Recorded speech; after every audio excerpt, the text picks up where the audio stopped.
오늘은 사울에서 바울로라는 제목으로 사도행전 13장 13절부터 43절까지 본문이 좀 길기 때문에 부분적으로 함께 봉독하도록 하겠습니다. 먼저 13장 13절부터 16절까지 함께 읽습니다. 바울과 및 동행하는 사람들이 바보에서 배 타고 밤빌리아에 있는 버가에 이르니 요한은 그들에게서 떠나 예루살렘으로 돌아가고 그들은 버가에서 더 나아가 비시디아 안디옥에 이르러 안식일에 회당에 들어가 앉으니라. 율법과 선지자의 글을 읽은 후에 회당장들이 사람을 보내어 물어 이르되 형제들아 만일 백성을 권할 말이 있거든 말하라 하니 바울이 일어나 손짓하며 말하되 이스라엘 사람들과 및 하나님을 경외하는 사람들아 들으라. 30절부터 읽습니다. 하나님이 죽은 자 가운데서 그를 살리신지라. 갈릴리로부터 예루살렘에 함께 올라간 사람들에게 여러 날 보이셨으니 그들이 이제 백성 앞에서 그의 증인이라. 우리도 조상들에게 주신 약속을 너에게 전파하노니 곧 하나님이 예수를 일으키사 우리 자녀들에게 이 약속을 이루게 하셨다 함이라. 시편 2째 편에 기록한 바와 같이 너는 내 아들이라 오늘 너를 낳았다 하셨고 또 하나님께서 죽은 자 가운데서 그를 일으키사 다시 썩음을 당하지 않게 하실 것을 가르쳐 이르시되 내가 다윗의 거룩하고 미쁜 은사를 너에게 주리라 하셨으며 또 다른 시편에 일러스되 주의 거룩한 자로 썩음을 당하지 않게 하시리라 하셨느니라. 43절입니다. 회당의 모임이 끝난 후에 유대인과 유대교에 입교한 경건한 사람들이 많이 바울과 바나바를 따르니 두 사도가 더불어 말하고 항상 하나님의 은혜 가운데 있으라 권하니라. 아멘. 지난주에 설교 가운데 우리들은 바나바와 사울이 최초의 공식 선교사로 파송을 받아서 사역을 감당하였던 모습들을 배우며 묵상을 하였습니다. 혹시 성도님들 중에도 알아차신 분들이 계실 거라 생각이 되는데요. 제가 지난주 설교를 시작하는 초반에는 사울이라는 이름을 사용하면서 설교를 진행을 하다가 설교 마지막 부분에 가서는 바울이라는 이름을 사용했었습니다. 지난주에 다뤄야 할 내용이 너무 많이 있어서 그 내용을 설명하지 못하였기 때문에 오늘 설명을 드리고자 합니다.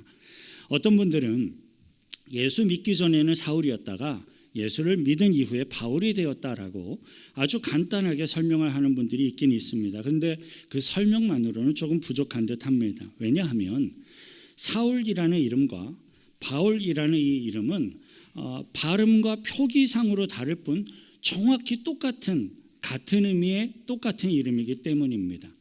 사울이라는 이름은 히브리식 이름으로 구하다, 요청하다의 의미가 있는 이름입니다. 그리고 바울이라는 이름은 이 사울의 이름을 로마 제국의 헬라어 방식으로 발음을 하고 표기를 한 것으로서 파울로스에서 나온 이름입니다. 이름의 어원이 모두 같으니까 두 이름의 사전적인 의미도 모두 같은 것이라 할 수가 있습니다. 그럼에도 불구하고 신약 성경에 기록된 사도 바울의 서신서들을 보면 모두 바울이라는 이름으로 자신을 소개하고 있죠. 그것을 보면 여기에는 어떤 의도와 목적이 있구나라는 것을 우리들이 알 수가 있습니다. 그리고 오늘 우리들이 살펴보고 있는 사도행전에는 사울이라는 이름이 아니라 바울이라는 이름을 사용하게 된 의도와 목적을 우리들이 추론해 볼 수 있는 정황들이 기록되어 있어요. 사도행전에서 제일 처음 바울이라는 이름을 사용한 게 13장 9절이었습니다. 지난주에 살펴봤던 13장 9절부터 12절 천천히 다시 함께 읽습니다. 바울이라고 하는 사울이 성령이 충만하여 그를 주목하고 이르되 모든 거짓과 악행이 가득한 자요 마귀의 자식이요 모든 의의 원수요 주의 바른 길을 굽게 하기를 그치지 아니하겠느냐. 보라 이제 주의 손이 내 위에 있으니 내가 맹인이 되어 얼마 동안 해를 보지 못하리라 하니 즉시 안개와 어둠이 그를 덮어 인도할 사람을 두루 구하는지라. 이에 총독이 그렇게 된 것을 보고 믿으며 주의 가르치심을 놀랍게 여기니라. 사울은 바나바의 요청을 받아서 바나바가 요청을 해서 안디옥 교회에 이렇게 청빙대 와서 안디옥 교회를 함께 세웠던 인물이지요. 그리고 또 사울은 안디옥 교회의 공식 선교사로서 최초로 바나바와 사울이 함께 이렇게 파송받았던 그러한 인물들입니다. 하지만 사울이라는 이름은 유대인 중에 유대인이고 바리새인이고 기독교를 핍박하였던 사람이 예수 그리스도를 만나서 회개하고 구원받아서 예수의 제자가 된 사건들을 기억나게끔 하는, 떠올리게끔 하는 그러한 이름입니다. 그리고 바울이라는 이름은 성령 충만하여서 이방인이 구브로의 로마 총독에게, 구브로 지역을 다스리는 로마 총독에게 복음을 전하는데 큰 성령의 능력과 권세를 행하는 사도로서의 영적인 정체성을 보여주는 그런 이름이라 할 수 있습니다. 실제로 바울의 사도됨을 선언하며 증거하는 모든 신약 성경의 서신서들에는 사울이라는 이름이 아니고요, 오직 바울이라는 이름만이 사용되고 있습니다. 그리고 그뿐만 아니라 이방인들의 사도로 부름을 받은 사도 바울의 소명, 선교 사역을 중심으로 기록된 사도행전 13장 9절부터는 항상 바울이라는 이름으로 소개되고 있습니다. 이상의 내용을 정리해 보면 이래요. 사울과 바울 두 이름 모두 같은 어원을 가진 같은 의미의 이름이지만 이방인들에게 복음을 전하기 위한 사도로서 하나님의 부르심과 하나님의 사명을 강조하는 이름이 바로 바울인 것입니다. 사도행전 성경은요, 복음의 사도로서 세움을 받은 바울의 영적인 정체성이 이제 명확하게 드러나게 되는 사도행전 13장 9절부터 오직 바울이라는 이름만을 소개하며 사용하며 기록하고 있습니다. 그리고 또 오늘 저와 여러분들이 살펴보고자 하는 사도행전 13장 13절부터는 또 다른 새로운 영적인 어떤 전환점이 펼쳐지게 됩니다. 저와 여러분들 오늘의 성경 본문이 보여주며 강조하고 있는 영적인 교훈, 가르침을 깨닫고 배움으로써 저와 여러분들의 삶이 하나님의 뜻 가운데 쓰임받게 되시길 축원드립니다. 사도행전이 강조하며 보여주고 있는 새로운 영적인 전환점은 성경 본문에 기록되어 있는 이름의 표기 방식에서부터도 암시가 드러나요. 오늘 본문 13절 같이 함께 읽습니다.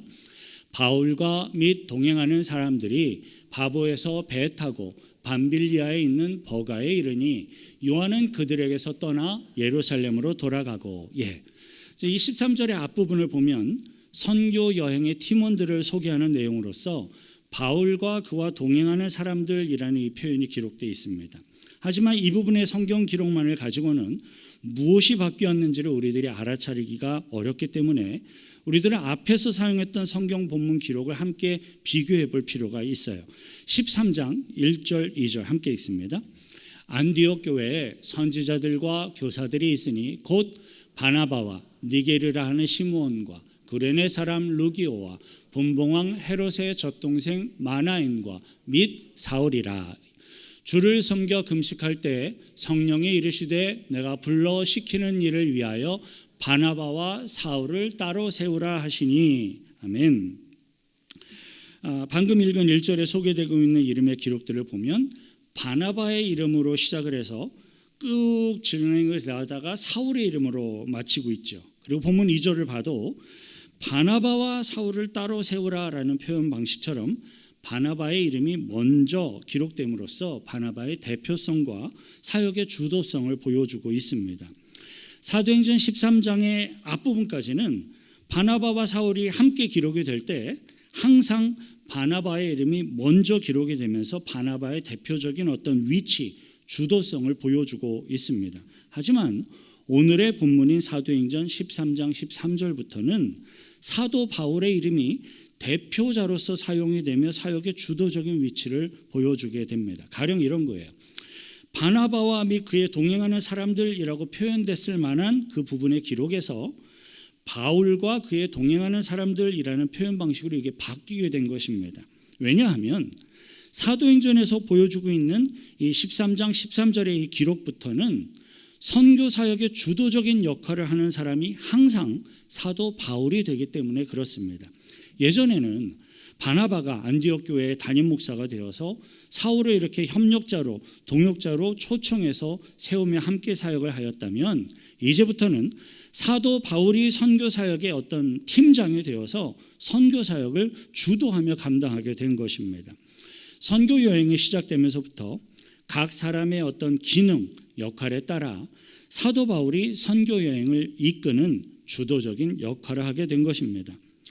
바나바와 사도 바울이 함께 선교 여행을 하는 동안에 설교를 할 때에도 항상 사도 바울이 설교를 했지 바나바가 설교하는 법이 없습니다. 왜냐하면 전도와 설교를 위한 설교와 가르침에 있어서만큼은 사도 바울이 그 누구보다도 탁월한 능력을 인정받았기 때문이죠.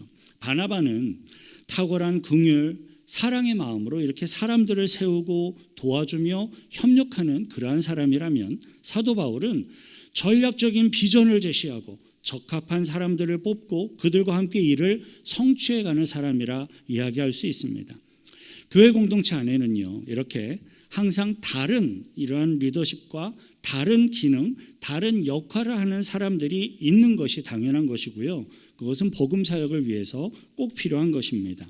만일에 교회 공동체 안에 모든 사람들이 다 리더, 다 대표자와 나서는 사람의 역할을 하길 원하는 사람들만 모여 있다면 그 교회 공동체가 어떻게 되겠습니까? 또 만일에 교회 공동체 안에 있는 모든 사람들이 다 나서기를 싫어하고 뒤에서 그냥 돕고 협력하기를 원하는 사람들만 모여 있다면 그 교회 공동체가 또 어떻게 되겠습니까? 교회 공동체는 서로 다른 기능, 역할, 서로 다른 능력의 수많은 사람들이 머리 대신 예수 그리스도의 제자들로서 함께 조화를 이루며 협력할 수 있을 때에 비로소 큰 힘과 능력을 발휘하게 됩니다.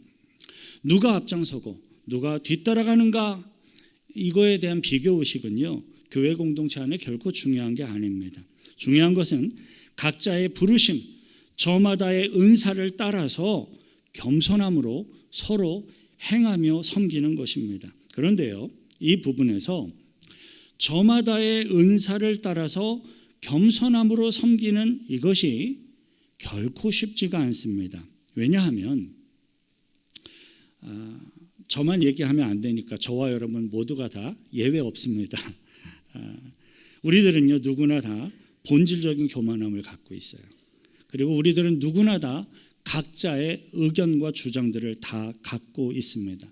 때문에 겸손함으로 순종함으로 섬기며 이렇게 행하는 것이 어려워요. 오늘 보면 13절에 기록되어 있는 한 사람도 바로 그러했어요. 13절 후반부를 보니까 버가에 이르니 요한은 그들에게서 떠나 예루살렘으로 돌아가고라는 기록을 볼 수가 있습니다. 마가라는 이름으로도 불려지는 사람으로서 요한이라는 이름을 가진 바나바의 조카, 이 요한은 바나바의 조카예요.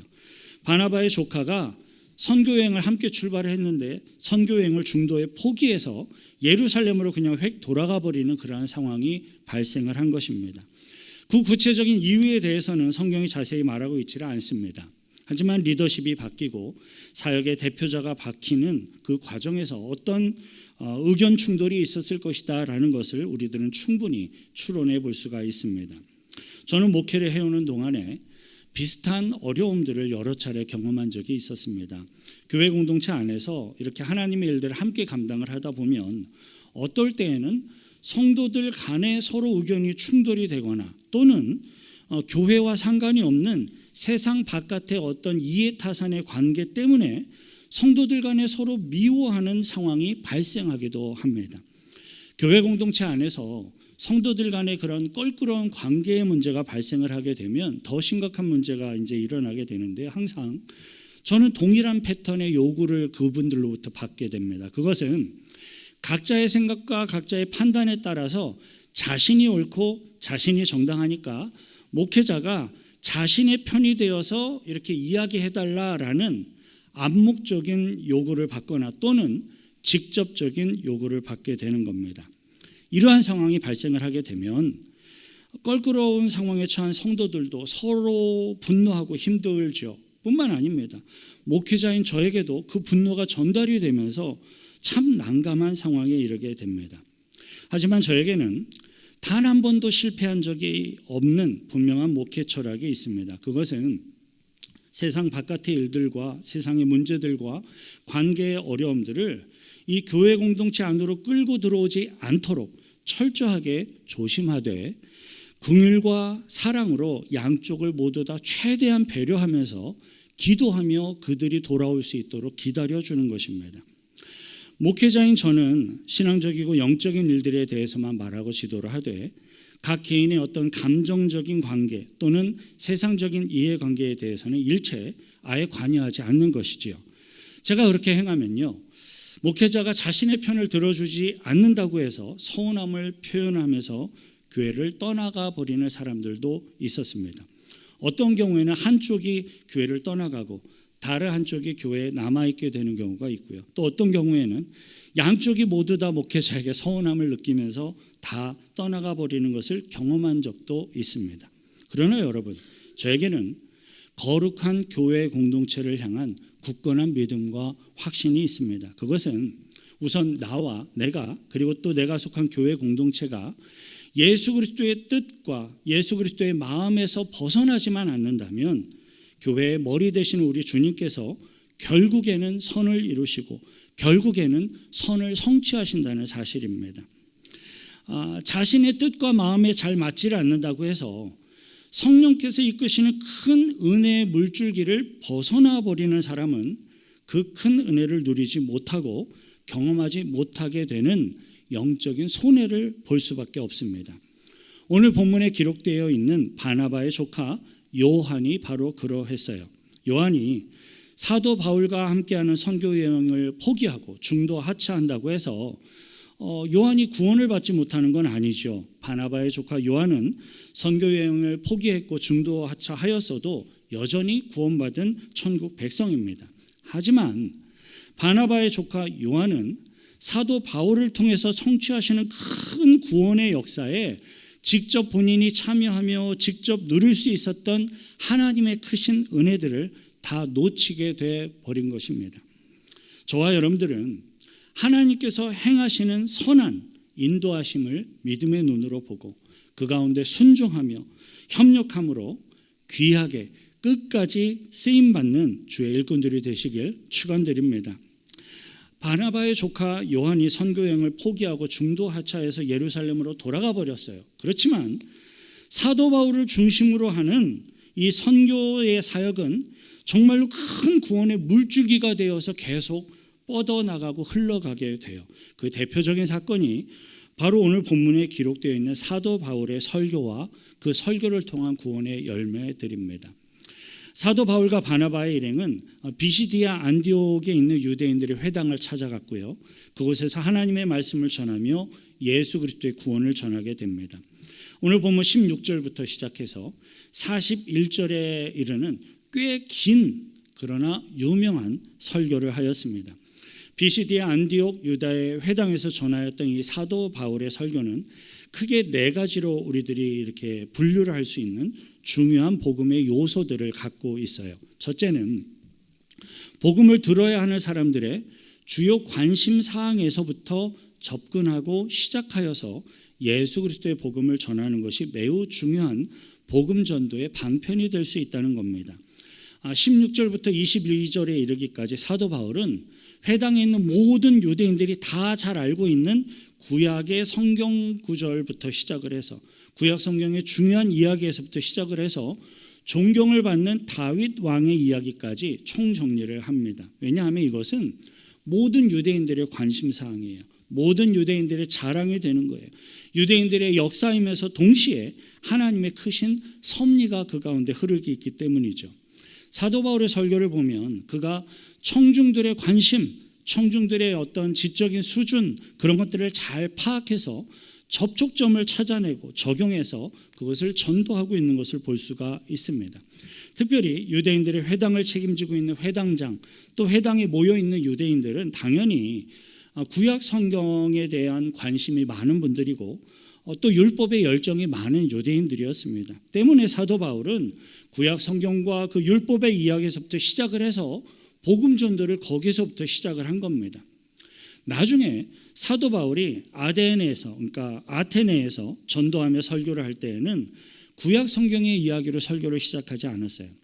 아테네는 그 당시 유명했던 헬라 철학의 도시였고요.